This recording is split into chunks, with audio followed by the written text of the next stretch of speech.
2026車博會我哋睇埋奇瑞嘅展台，同樣係帶咗好多車嚟嘅，但係核心我覺得最重要就係兩部 iCar 嘅 V27同埋 V23嘅復古版。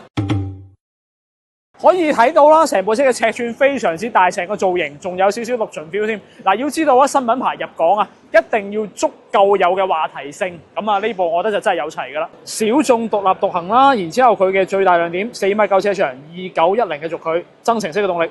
內地咧係有單電機同埋雙電機兩個版本嘅。嗱，1200公里嘅超長續航，而且咁大部車油耗講緊唔到6升，相當抵玩啊！而且仲有齊電懸掛啦，前後叉、中叉3把鎖啦，所以唔止得個殼㗎，仲可以應付輕度嘅越野，顏值又夠晒高。同埋呢台車咧，其實有好多個性化拓展嘅玩法嘅，我相信喺香港呢個審美度極高嘅地方，應該可以碰撞出唔少好嘅作品啊！